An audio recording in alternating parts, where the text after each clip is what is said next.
Hello everyone, welcome to Karantok Art. This is Penny Potter, and today we're going to have a little go at using up some scraps of clay to make little planters like this, or in this case a little tea bag holder. And what I'm actually going to do is I'm going to make a little coffee pod holder. So first thing to do, because this is a slab make, there's no template for this. This is just a bit of fun. So first thing I've done is rolled out a bit of clay. Now, we want to put a pattern on this, and we can do that in a number of ways. I've got some different types of fabric here. So something with a nice open, coarse sort of net type structure. Got that one. I've got this, which is my favourite, I think. This is a scrap of Hessian of some sort of description. As you can see, it's slowly starting to fall apart, but it's still pretty good. Or we've got a bit of net here. I think this is the sort of stuff you use for making your own rugs. So it's quite stiff sort of fabric with a nice open weave. Or of course you could use a doily. That'll give you a nice pattern. This is a new one, newish one for us, so it's still looking pretty pristine. Somebody was turning out their grandmother's house and asked if we'd like to have these. And these are great again for rolling into clay. Something with a nice big coarse texture works best. If the holes are too small, they won't pick up on the clay. So I'm actually going to use this to make my coffee pod holder. So I've rolled out this clay. It's a bit coarse and rough. I'm going to lay that over the top like that, and then I'm just going to get a rolling pin. I'm going to roll it in nice and firm. I'll just move the tea bag holder out of the way like that. So when I put it off, we'll have an interesting pattern. Now I want the pattern to be visible on the inside as well as the outside, so I'm going to turn it over and repeat it on the other side. The risk, of course, is you are going to lose some of the pattern on the other side, but we will still have something going on. So I'm going to roll that in there. There we go. So we've got our patterned piece of clay.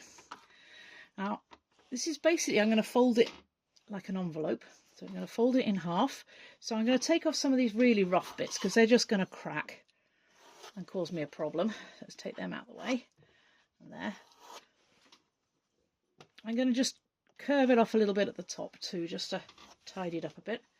Of course, with this sort of thing, the beauty of it actually becomes, if you want it to look really rough, then you leave some of those bits. It's just if they're going to cause you a problem and crack. Now this clay is, say, leftover bit, so it's a little bit firm. And I'm going to rig it together like that, and you can see I've got a crack forming there already. So let's sort that out in a minute.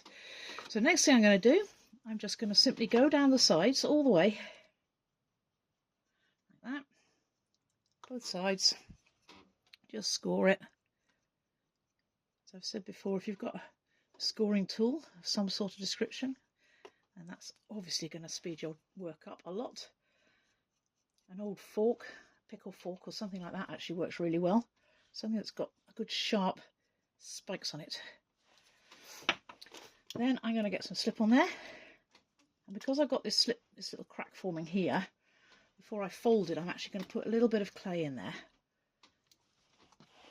So I'm just going to get a little bit of a coil here to tuck into there, just to reinforce that. It's not really going to be seen because that's going to be on the inside, so I'm not too worried. But if it was somewhere it's going to be seen, then I would just get my material, press it in again, just to make a pattern. Now, if your clay's really soft, you might find you have to put something in there to hold it, like a kitchen roll, piece of cardboard, rolled up newspaper, something like that, just to support it. But this clay, because it is quite firm, I think I can get away with it. So having scored it, I'm just going to put the slip back on because I've dried out a bit under the lights. Like that. I'm going to bring them toes two together like that, a bit like a taco, and join those two sides. So I'm trying not to let the middle stick. I'm just going to do that. Some sort of strange sandwich. Okay. Open it up a bit. Okay. Then I'm going to get a coil. Again, if you have trouble rolling coils, long, slow strokes. And don't start off with too much clay. That's another fault that a lot of people make. They start with a huge lump of clay and you just can't get it to go round. It just ends up being square. Start with little bits. So inside here, up this join here, I'm going to put a bit more slip, mainly because this clay is so dry. If it was wetter, I probably could get away without. I'm going to drop that coil in right into the join there, like that.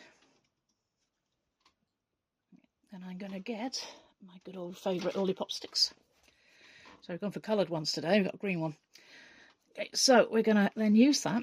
So support those two sides, and I'm going to smooth that down onto that wall. And smooth it down on that wall to make a bracket between the two to hold everything together. When you start off, again, don't get too carried away and trying to make it look too tidy. The first thing to do is get it joined, and then you can spend time faffing around with it. So get that in there like that. That's one side joined. Same on the other side. Like that. Nice bit of slip in there. Slightly softer piece of clay because those are so firm. Again, roll it. Nice long rolls. Like that. Put that in again right into the joint. Support the joint with your hand while you smooth that in again onto the both sides.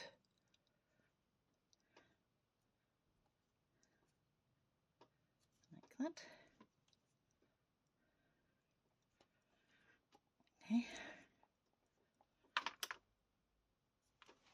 We have our basic form. Now I'm going to widen it up a bit because I want to be big enough to be able to get some things in it. So I'm going to just stretch it out a little bit. Make sure it's secured all the way to the bottom. And then we come to do the fancy bits. So these ones, I've done them so they look like they've been stitched. As with a lot of things in pottery, it's a trick. I don't actually stitch them. I'm going to make use of a paintbrush and another coil. So I get to, again, try and find some nice soft clay. Let's get to the bottom of this bag now, so it's starting to firm up a little bit. Again, start off rolling it between my hands, get it down to reasonable thickness, and then roll it out of the way. So give me some room. Be able to do nice long rolls. A lot of my students say to me, "You make this look so easy." Well, when you've rolled several million of them, which I suspect I have now, it does tend to come naturally. Just be kind to yourself if you can't roll them now. One day you will be able to. Okay, we get our piece. And so what I'm going to do is with the back end of the paintbrush, I'm going to mark where the holes are. So I don't go right through. You can see I've only just made an indent on it. And this is going to be where the stitching is going to go. So I'm going to go right up here with the stitching. And then I'm going to turn it round, do the same on the other side, sort of lining it up. But again, it doesn't really matter. Nobody's going to look at it that hard. Put the stitching up the back. So we've now got our stitch holes on both sides. Then I get some slip. Put some in one of the stitch holes, like that. Measure my piece of coil. It's about that long. Nip that off there. Oh, I need some in that hole too. There we go. Right, and then put it in the hole, and then in the next hole. Okay, that's a bit long, so I'm just going to shorten that off again, because you want the hole to be visible, otherwise there's no point in having it. Let's do that again, like that. And now it looks like I've got a nice chunky piece of string through there. Now if you want to, you can actually sort of stitch it both sides, which is what I did there. So you see the stitch there and stitch there. Or you can just go with sort of a running stitch effect, which is what I did on this one. And that's what I'm going to do on this one. So I've got a stitch going through there. So I'm going to have another one now coming up the back there. We will do something with this bottom hole. Don't worry. It will all come together. So I put some in there. Slip in the hole. Again, measure that. Nip it off. Okay, like that. I'm just rounding the ends off a little bit so they fit into the holes neatly. Tuck that one in like that. So it curves in. Okay, that's my second stitch. Now for my third stitch. It's going to go in there. Go in there. Measure it off. Repeat. So just round it off at the ends. Tuck it into the holes. There we go. And with these spare holes now at the back and the front, I'm just going to put a little bit of clay in there, just that one hole, and I'm going to just have a piece trailing. Oh, that's too big. Get it in the hole. Piece trailing round, like I've got the end of the string, and I haven't actually tied it off. that's going to go around like that. It's not sticking, so let's get a bit more slip on that. Okay, line there. Okay, and then like that.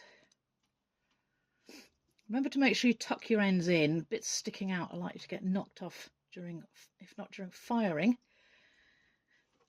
during the everyday use. And at the top here, I could be really fancy and I could tie a little bow, but I'm not going to. I'm not that fancy. So I put a bit of clay in there. Again, I'm going to have a piece stuck in there. I'm going to put some slip on the coil because these coils are so dry. On there. And then I'm going to have that. Come on, stay there. Coming round. Just sort of hanging. I'll cut it off a bit. Hanging down a bit. Right, one side. Do the same on the other side. So I'm going to go up and mark my stitch holes. Like that. And do the same on the other side. Sort of roughly lining them up. Oh, no, you're not going to close up. Get my coil thin enough. This time I'm going to have, which way round are we? Oh, I don't know which is the front, but I think we'll go with that as the front. So we'll start off with a little tail end piece here. And I'll put some slip on the coil because it's so dry. Okay, like that. Tail end of my thread. Right, get a bit more clay. I'm getting down to the scrappy ends at the bottom of this bag now. Yeah. If your clay's too dry when you're coiling, then you'll get, let's see if I can show you here, the clay will start to disintegrate into that sort of form. So you've got to make sure your clay's wet enough, otherwise you end up with that. And you don't want that. That's a bad coil. So sometimes you can feel it when that happens. You can actually feel the air in it that you're not being able to get the air out of it. So let's put that to one side and try again.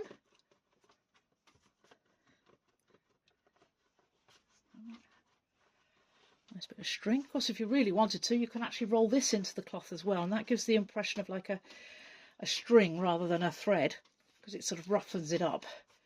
Looks like a piece of coarse string that you're using.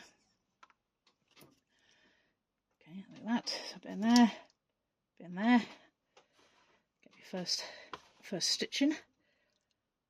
There, like that. Tuck it in, get tidy. Okay. And while I'm on this side, I'll do that stitch as well.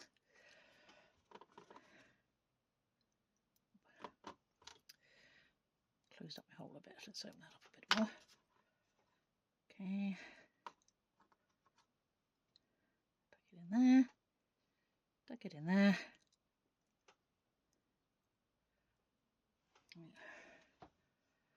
Right, do the same on the other side.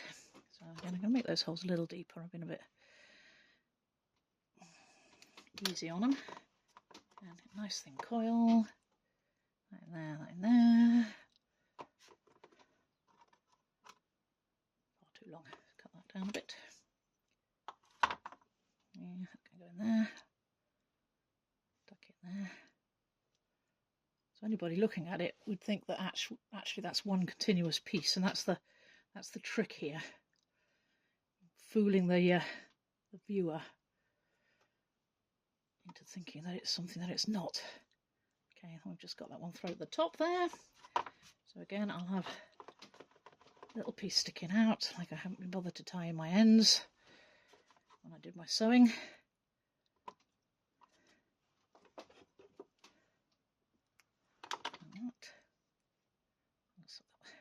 That's at the top like that. Okay, so that's my basic form. The next thing I'm going to do now is I'm just going to make this a bit bigger. Because what I've got in mind for this, I need it a little wider, so I'm going to push it in a bit. Okay, like that. Then I'm going to bounce it a bit, make sure it's stable. And I'm going to turn the top over a bit like that. This is why I wanted the pattern on the inside. So hopefully that's going to be stable enough after firing. And then to make sure that the right thing gets put in it, I've got a little label I'm going to put on it. So I've rolled out the piece of clay really thin.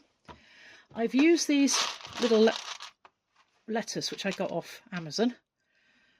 Obviously you can get all sorts of different sizes of letters. I quite like these ones for just big enough for something like this, but not overly big. We've actually got every single size you can imagine, but these are I think these are probably our smallest, although you can buy these ones in an even smaller size. These work for us. So what I'm then going to do, I'm going to score the back of it. And because I'm sticking it onto an existing piece, I don't have to be worried about how thin it is. So I've actually rolled it really thin. Normally, I would say don't roll any thinner than 5mm. But in this situation, because it's going to be stuck onto another piece of clay, that's okay. So a nice bit of slip. And then I'm going to put that there, like that. And now I want to make it look like it's stitched on. If I hold this one up, you can see how you've got the effect of stitching. And again, that's actually fooling it. I mean, if you look at it for long enough, you start to actually see the threads, and that's the brain just tricking you. There are no threads between the holes, but our brain wants to see them. So what I'm going to do is I'm going to get this over here, and first of all, I'm going to find something with a fine point. Now, you could use the end of a lollipop stick. Or if you've got a proper tool for making holes, that's great.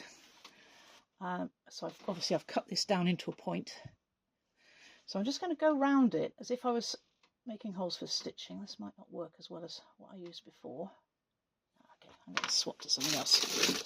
So I have got here some rubber-ended tools, including one that's got a really nice point. So I'm going to use that instead, just to go around. Mark where my stitches would be.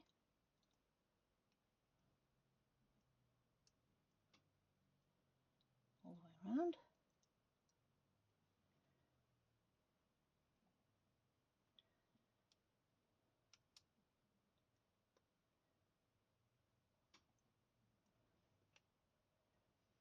I have to say, doing needlework with clay is a lot easier than doing it in real life.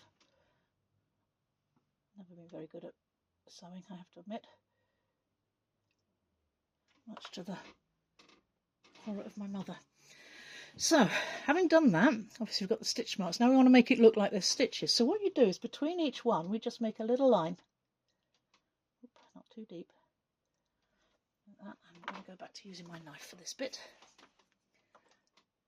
So I'm sort of doing a running stitch around here. So just a little line between the two holes, all the way around. And you see how it starts to look like it's been stitched. If you go too deep, like I just have, don't worry, just get your little tool and make that hole again, just to show where it was. I'm just going to do that there, one there, and one there. Let's stitch up the side here. Okay, across the bottom here.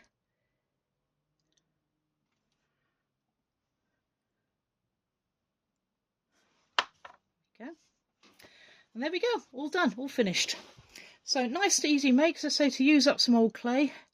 When I'm recording this, we're on the run up to Christmas, so those of you who are trying to think of something to do over Christmas to stop the Christmas boredom coming in because you can't do pottery, this is a good way to use up any bits you've got lying around.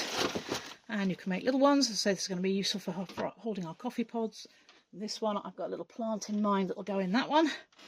I haven't put a hole in the bottom, but that's okay, I could do later. And yeah, all good fun makes. Okay, so I hope you've enjoyed that, and I'll catch you again soon. Bye.